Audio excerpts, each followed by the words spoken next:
The Kingsman rounds up some of history's biggest villains and sets the stage to tackle the rise of the worst of them all.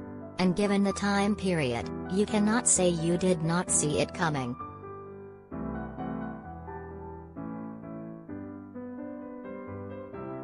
Director Matthew Vaughn's period film, in theaters now, is the third entry in his Kingsman spy franchise and a prequel that digs into real history of the origins of the fictional British secret agent organization.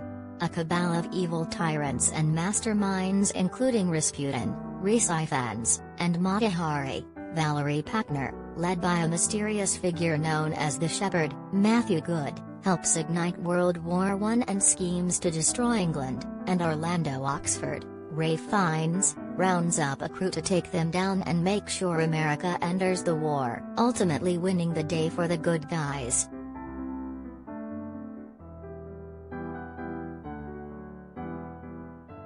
How the Kingsman became a crazy World War I history lesson.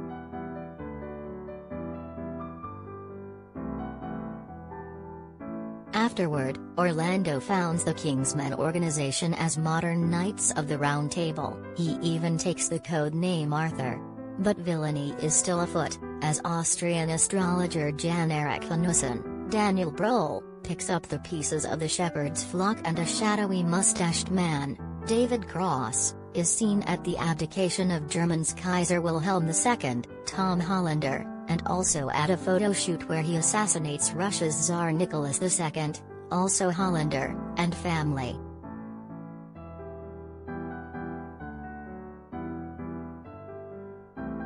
The man's infamous identity is confirmed in a mid-credits scene where Hanussen meets up with Vladimir Lenin, August Deal.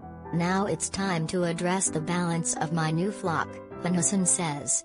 "Thanks to you, comrade, our left hand is strong, but as you once said, our right hand needs strengthening."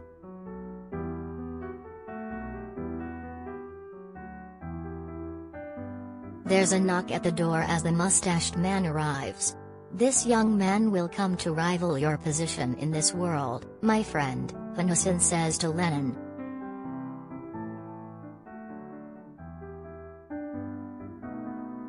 "It is an honor, Comrade Lenin," the mystery man says. "And your name?" Lenin asks, leading to the goosebump-inducing response, "Adolf Hitler."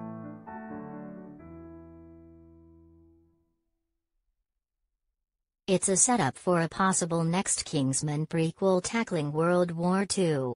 What I'm intrigued about is we thought these villains, in the Kingsman, are bad.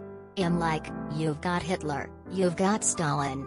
Stalin is a pretty, expletive, bad dude. What he did, I mean, he was terrible, Vaughn tells USA Today.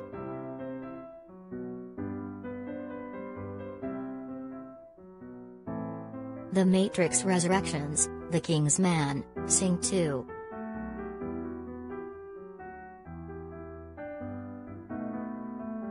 The next movie would feature the rise of Hitler. "It's like, how did this man come to power?" says the filmmaker, who reminds that the Nazi leader was Time's Man of the Year in 1938. "There was a moment where everyone was saying about how good Hitler was and how clever he was and how he rebuilt Germany and all this stuff. Now for me, that's a story of Kingsman being anti-Hitler, knowing that this isn't making sense and seeing it and getting shot down."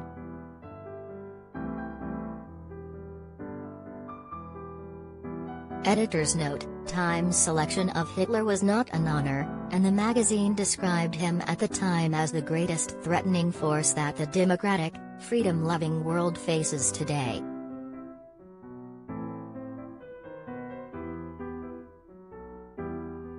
Vaughn adds that it's a pertinent story to put on screen because there are certain dictators we have in the world right now who are seeming to assail but no one's stopping them at the moment.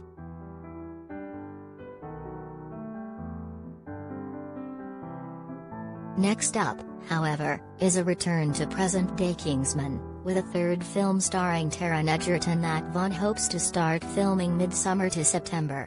And when it comes to more prequels, time will tell. I need people to watch Kingsman. Go watch this and more will come.